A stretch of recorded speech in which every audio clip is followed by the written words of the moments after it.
Welcome back. It's Luna. Thank you for coming again today. I'm really happy. I'll do my best to provide you with a cozy and heartwarming time, so please feel free to relax and enjoy yourself. Day 106, Truth in the Shadows. The quiet town. In the tranquil countryside town of Yatsumori, with a population of just 1,000, a serene and peaceful life was being led. The abundant nature surrounding the town and the somewhat nostalgic scenery softened the hearts of those who visited. However, within this tranquility, unseen anxieties lurked. At the heart of Yatsumori stood an old church. It was a significant building in the town's history and served as a sanctuary for its residents. However, recently, there had been moments when the church bells fell silent, as if signaling a change was underway. One twilight evening, a young girl disappeared in the forest behind the church. Her name was Misaki Sakurai, a 10-year-old girl. Her disappearance cast a dark shadow over the town, spreading unease among its people. The cause of her disappearance was unknown, and there were no clues. The only certainty was that the town's peace had been shattered. A week had passed since Misaki's disappearance, and the town's anxiety deepened. The mayor organized search teams, and the local police promised their cooperation. However, the search yielded no progress, and Misaki's whereabouts remained unknown. Meanwhile, in a small cafe in town, a man sat reading the newspaper. His name was Riku Kurokawa, a private detective. Having come to Yatsumori to escape the hustle and bustle of the city, Riku found himself intrigued by Misaki's disappearance. Following his intuition, he resolved to delve into the town's darkness. The beginning of disappearance. Riku Kurokawa promptly visited Misaki's home to meet her parents. They couldn't conceal their worry and fatigue. Misaki's mother, Keiko Sakurai, tearfully recounted details about her daughter. Misaki was bright and curious, particularly fond of playing in the forest. Misaki disappeared just 1 week ago this evening.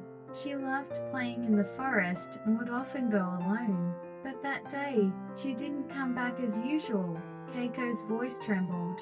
As Riku listened to her story, he glanced around the house. Misaki's room was orderly, filled with her favorite books and toys. Nothing seemed out of the ordinary, but Riku's attention was drawn to one photograph. It was a picture of Misaki smiling in the forest. Where was this photo taken? Riku pointed to the picture and inquired. That's a place in the forest where Misaki used to play. It's near a small stream behind the church, Keiko replied. Riku thought there might be some clue in that location and immediately headed to the forest. He asked Misaki's father, Shinya Sakurai, to guide him. Shinya nodded silently, and the two ventured into the forest together. The forest was dimly lit, enveloped in silence. Riku cautiously observed his surroundings as they proceeded. Eventually, they heard the sound of a stream. Upon reaching the spot, Riku scanned the area, searching for any signs of disturbance. He discovered peculiar traces on the ground, resembling small footprints but with marks suggesting something had been dragged. Riku followed the traces deeper into the forest. Soon, he stumbled upon a dilapidated cabin. It appeared abandoned, with no one inside. However, Riku sensed something was hidden here. He began to search the cabin meticulously. Suddenly, there was a noise from behind. Turning around, Riku found a stranger standing there. His eyes were cold, as if he knew something. Who are you? What are you doing? The man questioned sharply. Though momentarily taken aback, Riku regained his composure and replied, I'm Detective Riku Kurokawa. I'm investigating Misaki's disappearance. And you? The man stared at Riku in silence before finally speaking. I'm Tanaka. If you want to know what's going on here, follow me. Surprised by Tanaka's words, Riku decided to accompany him. They left the cabin behind and ventured deeper into the forest. where an unexpected truth awaited them. The detective's gaze. Guided by Tanaka, Riku proceeded further into the forest. Tanaka's words and actions were mysterious, and Riku couldn't shake the feeling that there was some hidden motive behind him. However, to uncover the truth, Riku had no choice but to follow Tanaka. Eventually, they arrived at a decrepit mansion nestled quietly in the forest. The mansion seemed on the verge of collapse, and its eerie atmosphere heightened Riku's vigilance. Tanaka silently opened the mansion's door, gesturing for Riku to enter. "Is this place connected to Misaki's disappearance?" Riku asked Tanaka. "Yes. As far as I know, no one has lived in this mansion for a long time. However, recently, suspicious figures have been spotted here at night," Tanaka replied as they ventured deeper into the mansion. As Riku surveyed the interior, he memorized every abnormality he saw, from the aged furniture to the dust-covered paintings, and the curtains arranged as if concealing something. Everything hinted at a significant secret harbored within this place. Eventually, they reached a staircase leading to the basement. Without hesitation, Tanaka descended, with Riku following closely behind. The basement was dark, filled with the smell of dampness and mold. However, Riku's detective intuition hinted that there was something crucial here. At the far end of the basement, there was an old door. Tanaka opened it, revealing a small room inside. In the center of the room, there was an old desk and chair, scattered with countless scraps of paper and old maps. "This is what I found," Tanaka said, pointing to the papers on the desk. Riku picked up the scraps and began examining them carefully. Misaki's name and the names of other missing persons were written on them. Furthermore, there were strange symbols and codes, indicating some kind of cipher. "What is all this?" Riku asked Tanaka. "I'm not exactly sure, but with these scraps found, I believe this mansion is the center of something. I'm convinced it's the epicenter of something." Tanaka's words made Riku nod, further solidifying his determination to investigate. Invisible hands. Riku began examining the materials he had brought back to decipher the code on the scraps of paper. Within the code were descriptions of locations related to the town's map, indicating that some significant secret was concealed. Riku used the map to start searching for the next lead. One evening, Riku visited the town's library. Despite the closing time, he was granted special permission to continue his investigation. He searched through old records and books, trying to find information related to the code. Suddenly, someone appeared behind him. "What are you doing here at this hour?" The voice belonged to Kato, the town librarian, who stared at Riku with cold eyes. "I'm investigating the disappearance of Misaki-chan. I thought there might be some clues here," Riku replied honestly. Kato fell silent for a moment before handing Riku an old book. "Take a look at this. It contains the town's old legends." Riku took the book and began flipping through the pages. Inside were written the old legends passed down in the town. According to the legend, there was once a powerful sorcerer who lived in the town, manipulating people's minds and causing fear and confusion. Does this legend have anything to do with it? Riku wondered, but Kato left without answering. Riku took the book home and decided to continue his investigation. A few days later, Riku found a connection between the code on the scraps of paper and the legend.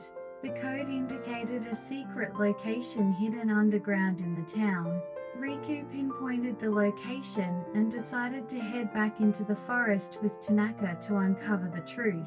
However, on the way, Riku noticed that they were being followed by a suspicious car. He contacted Tanaka and changed the plan, heading towards an abandoned factory on the outskirts of town. The factory was an ideal place to avoid detection. Arriving at the factory, Riku met up with Tanaka and shared the results of their investigation. Together, They identified the location indicated by the code and prepared to uncover the hidden truth there. But someone didn't miss their movements. The leader of the shadowy organization operating in the town stood in their way. Would Riku and Tanaka be able to uncover the truth? Their fate rested on a split-second decision. The secret passed. Prepared at the abandoned factory, Riku and Tanaka decided to head to the location indicated by the code. It turned out to be ancient ruins spread beneath the town, where a secret underground temple constructed by the sorcerer who once ruled the town was said to be hidden. Riku and Tanaka cautiously made their way into the ruins. The entrance to the ruins was hidden at the bottom of an ancient well in the town center. Using a rope, they descended into the well and ventured into the darkness. Eventually, they reached a massive stone door. Carved into the door were ancient symbols that took time to decipher. Riku, using his knowledge, deciphered the meaning of the symbols. This door is a barrier to protect the sorcerer's secrets. If the correct words are spoken, it will open, Riku said, reciting the words. Slowly, the stone door began to open, revealing a vast underground temple inside. The interior of the temple was remarkably magnificent. Stone pillars and walls were adorned with intricate patterns and paintings, telling the tale of the sorcerer's former power and glory. However, Riku and Tanaka's attention was drawn to a weathered book placed at the center of the temple. Is this the sorcerer's records? Tanaka picked up the book and inspected its contents. The book detailed the rituals, spells, and methods used by the sorcerer to manipulate and control people. Is this book related to Misaki-chan's disappearance? Riku wondered, but Tanaka nodded silently. They took the book with them, determined to continue their investigation. However, as they were leaving the temple, they were suddenly ambushed. Members of the shadowy organization emerged from the darkness, surrounding them. The leader stepped forward, wearing a cruel smile. You two, what are you doing here? The man's voice was cold. Riku assessed the situation calmly and, together with Tanaka, devised a plan to escape. We're just detectives. We stumbled upon this book by chance, Riku said, handing over the book. The man hesitated for a moment before taking the book. I see. Do you know what this book is? He asked provocatively. Riku remained silent, simply staring back at the man. In that moment, Tanaka seized the opportunity to snatch the book back from the man's hand, and they fled together. They rushed back to the abandoned factory, successfully evading pursuit by the shadowy organization. The final clue. Back at the abandoned factory, Riku and Tanaka, although having escaped the shadowy organization, still had no time to relax. They meticulously examined the book they had obtained, needing to unravel the truth behind the disappearance. As they read through the contents of the book, Riku noticed a crucial detail. The sorcerer's records contained the location and date of a specific ritual. This ritual was meant to manipulate and control people's minds. The location and date of this ritual are tonight, Riku said, showing Tanaka the book. Tanaka's expression turned to one of shock. This location? It's the town square. We have to hurry. We must stop the ritual at all costs before it takes place, Riku said, determined, as he and Tanaka headed towards the town square. Arriving at the square, they witnessed the preparations for the ritual underway. Members of the shadowy organization were drawing a large circle in the center of the square and placing strange devices around it. Are these devices for the ritual? Tanaka surveyed the surroundings cautiously. We have to destroy the devices and stop the ritual no matter what, Riku said, approaching the devices carefully. However, at that moment, they were once again surrounded by members of the shadowy organization. The leader stepped forward again, wearing a cruel smile. You too, you haven't given up yet. Riku calmly stared at the man. We came here to stop this ritual. What is your purpose? The man chuckled as he replied, Our purpose is to control this town and manipulate it as we see fit. You cannot stop us. However, seizing the moment, Riku and Tanaka rushed towards the device. They destroyed it, exerting all their effort to thwart the ritual. Members of the shadowy organization were thrown into confusion, and the square erupted into chaos. Ultimately, Riku and Tanaka's efforts bore fruit, and the ritual was prevented. The leader of the shadowy organization was apprehended, and peace returned to the town once again. The revelation of truth. With the ritual prevented, peace returned to the town. Riku and Tanaka captured the leader of the shadowy organization and handed him over to the police. Without any resistance, the leader was arrested, gradually revealing the full extent of the organization behind him. Through police interrogation, it was revealed that the shadowy organization had been operating to revive ancient sorcery. They utilized the town's history and legends, using the underground temple and ritual locations for their activities. The disappearance incidents were part of their plan, a scheme to manipulate the townspeople and plunge them into fear. It was discovered that Misaki-chan was also abducted as part of their plan. Believing Misaki to be safe, Riku and Tanaka tracked her whereabouts. With the cooperation of the police, they searched each safe house used by the shadowy organization. Finally, Misaki's location was uncovered. Although she had been held captive by the organization, she was fortunately rescued unharmed. Despite her fear, Misaki shed tears of reunion with her family, and her parents expressed relief. You did well, Misaki-chan. Riku spoke gently to her. You're a strong girl. Thank you, Uncle. I was scared, but I'm okay now, Misaki replied with a smile. Through this incident, the town came together as one. People helped each other, cooperating to ensure the town's safety. Riku and Tanaka's heroics were passed down among the townsfolk, and their names were engraved as heroes of the town. A new everyday life. Several months passed since the resolution of the incident. The town returned to its peaceful everyday life, and the townsfolk began anew with relief.